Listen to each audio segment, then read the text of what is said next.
Hatiku meleleh ketika ia mengungkapkan perasaannya padaku. Senyumanmu membuatku diabetes. Aku kesepian di tengah keramaian. Tapi bohong. Assalamualaikum warahmatullahi wabarakatuh. Halo, perkenalkan nama saya Restu Rizky Pauji. Saya di sini akan menjelaskan sedikit tentang majas ya. Jadi langsung aja ya.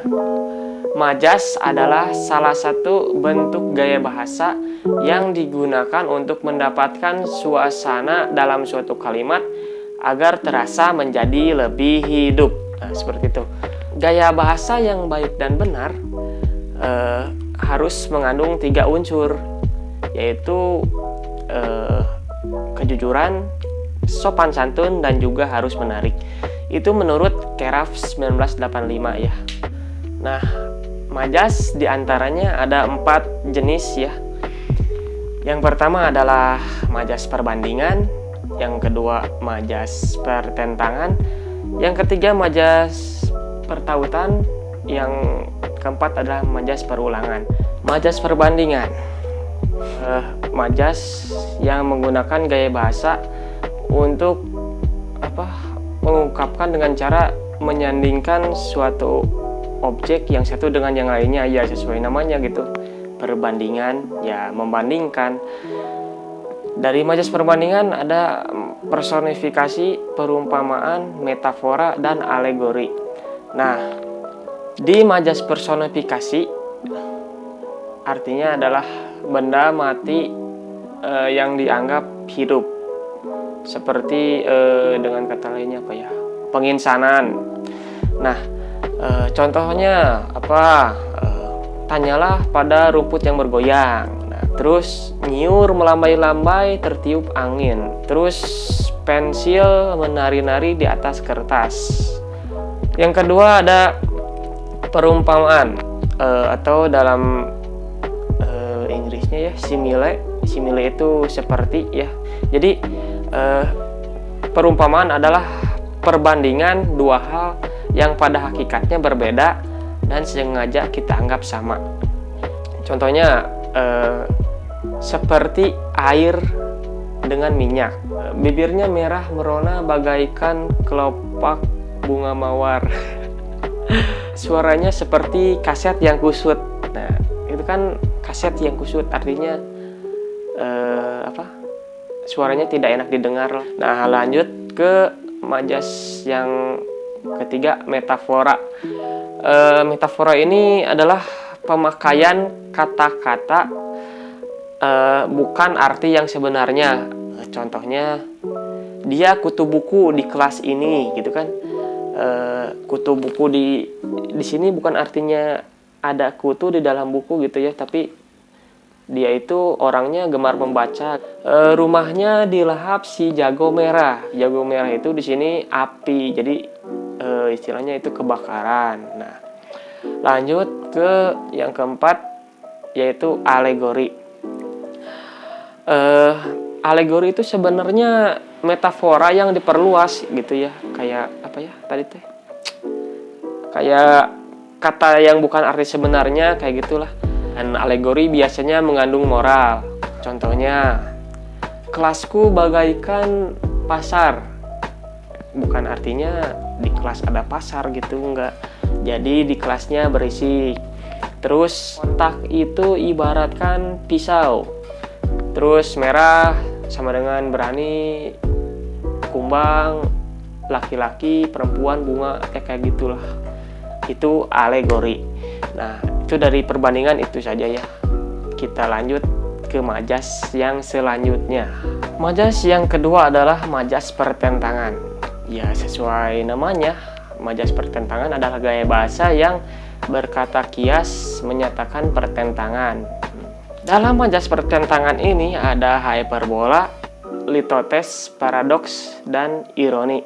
Dan sebenarnya masih banyak juga sih yang lain, cuman kalau dijelasin kepanjangan juga. Yang pertama yaitu hyperbola. Nah, sebenarnya kalian juga mungkin sering menggunakan atau mendengar ya kalau hyperbola. Jadi di sini hiperbola itu adalah sebuah gaya bahasa yang melebih-lebihkan gitu ya. Contohnya kayak harganya meroket gitu. Terus hatiku meleleh saat ia mengungkapkan perasaannya. Terus senyumannya membuatku diabetes. Jadi senyumannya itu kan manis, jadi membuatku diabetes kayak gitu. Namanya juga melebih-lebihkan. Lanjut yang kedua, yaitu litotes. Litotes adalah pengucapan kalimat yang maknanya bertentangan dengan kenyataannya untuk merendahkan diri. Nah, contohnya yaitu makanlah seadanya, padahal lauknya banyak gitu kan. Terus mari mampir dulu ke gubukku yang kecil ini gitu kan. Gubuk yang kecil padahal rumahnya gede. Lanjut aja yang ketiga, yaitu paradoks. Paradoks ini adalah majas atau gaya bahasa yang menyatakan dua hal yang berlawanan sehingga seolah-olah bertentangan. Ingat ya, dua hal yang berlawanan. Contohnya, kaya harta, miskin akhlak. Dua hal bertentangan. Terus, walaupun tua, tetapi muda. Ya, usianya tua, semangatnya muda gitu kan bisa. Terus, aku kesepian di tempat yang ramai. Kesepian di tempat yang ramai. Dua hal yang berlawanan. Itu pokoknya. Paradoks, contoh lainnya juga banyak. Dilanjut ke yang keempat, ironi. Ironi itu adalah majas atau gaya bahasa yang menyindir dengan mengucapkan dua hal yang bertentangan. Contohnya, bersih sekali kamar ini, sehingga banyak sekali puntung rokok di mana-mana gitu kan. Banyak sekali sumbanganmu cukup untuk membeli kerupuk. Kayak gitulah. Itu namanya ironi, menyindir ya. Ironi itu menyindir. Dilanjut ke majas yang ketiga, yaitu majas pertautan. Pertautan di sini adalah kata kias yang bertautan dengan gagasan atau ingatan. Ya pertautan lah pokoknya. Dalam majas pertautan ada metonimia, sinekdoke, alusio, eufemisme. Banyak juga sih yang lainnya, cuman kebanyakan. Di sini ada majas metonimia. Majas metonimia adalah gaya bahasa yang menyebutkan merek untuk mengganti bendanya. Contohnya kayak gimana ya? Kayak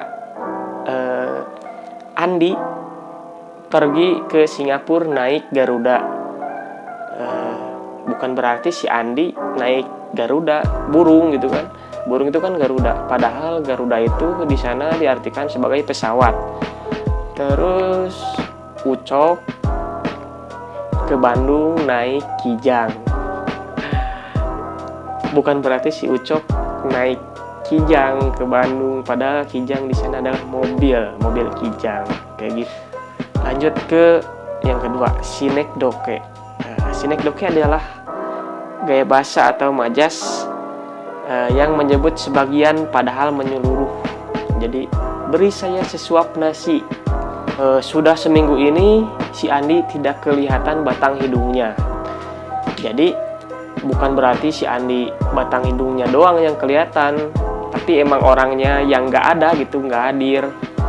Kayak gitulah. Sebagian padahal menyeluruh, sinekdoke itu ingat. Terus dilanjut ke yang ketiga, alusio. Alusio atau gaya bahasa ini adalah ungkapan yang merujuk pada suatu peristiwa atau tokoh. Contohnya, serasi sekali ngantin itu, seperti Dilan dan Milea. Terus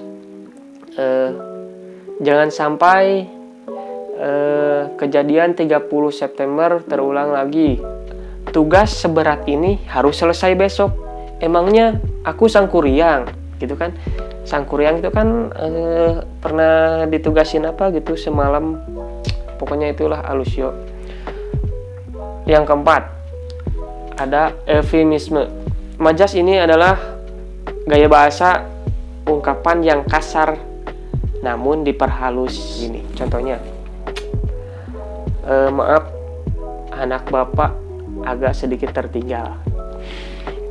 Sedikit tertinggal itu di sana artinya adalah bodoh, ya kayak gitu. Dia mengajar di kelas tunarungu. Nah, tunarungu kan di sini artinya tuli. Terus buang air artinya kencing, ya kayak gitulah yang kasar tapi diperhalus, itu namanya eufemisme. Itu majas pertautan ya, yang tadi metonimia, sinekdoke, alusio, dan eufemisme. Sebenarnya masih banyak juga sih yang lain, cuman kepanjangan. Dilanjut ke yang terakhir ya, majas perulangan. Majas yang terakhir nih, itu sesuai judulnya gitu, perulangan. Itu gaya bahasa yang ada pengulangannya gitu. Di dalam majas perulangan ini ada aliterasi, asonansi, antanaklasis, dan kiasmus. Sebenarnya masih banyak juga yang lainnya, cuman kebanyakan. Ini banyak banget nih yang perulangan ini. Yang pertama ada aliterasi. Aliterasi ini adalah majas atau gaya bahasa yang perulangan konsonan yang sama pada setiap baris. Contohnya, budayakan, senyum, sapa, sopan, salam. Ya itu pokoknya konsonan yang sama pada setiap baris. Terus datang dari danau, baju baru berwarna biru. Pokoknya konsonan yang sama. Pokoknya konsonan itu aliterasi. Yang kedua asonansi, yaitu adalah majas atau gaya bahasa yang perulangannya pada vokal yang sama. Kalau tadi aliterasi konsonan, sekarang asonansi vokalnya yang sama. Contohnya, muka muda, mudah muram, itu kan vokalnya yang sama. Terus jaga harga, tahan harga. Ya itu pokoknya vokalnya yang sama, asonansi. Yang ketiga ada antanaklausis. Antanaklausis ini adalah perulangan kata yang sama dengan makna yang berbeda. Kata yang sama, makna yang berbeda. Tapi perulangan ya, karena di sini perulangan. Contohnya, si bunga desa itu membawa berbagai jenis bunga. Jadi si bunga desa itu, bunga desa di sini artinya adalah gadis desa, gadis yang cantik gitu lah pokoknya. Membawa bunga gitu. Terus ibunya terluka karena buah hatinya menjadi buah bibir. Nah, buah hati di sini kan anak, menjadi buah bibir. Ya kayak gitulah pokoknya perulangan kata yang sama dengan makna berbeda, kata sama makna berbeda yang diulangi. Majas yang terakhir, kiasmus. Kiasmus ini adalah perulangan yang terdapat inversi hubungan antara dua kata dalam satu kalimat. Jadi kayak apa ya? Kamu memutar balikan kenyataan, yang benar menjadi salah, yang salah menjadi benar. Kayak gitu. Terus yang kaya merasa miskin, yang miskin merasa kaya. Ya kayak gitulah pokoknya. Itulah berbagai jenis majas ya. Diulangi lagi sekali lagi, ada perbandingan, pertentangan, pertautan, dan juga perulangan. Yang paling banyak didengar mungkin hiperbola, kayak hiperbola, ironi. Itu sih yang saya sendiri ya, yang banyak nyebut atau mungkin dengar juga. Atau juga yang lain dengar cuman saya kurang tahu gitu. Ya cukup sekian dari saya. Mohon maaf bila ada salah-salah, tolong dikasih tahu di komentar aja. Terima kasih. Wassalamualaikum warahmatullahi wabarakatuh.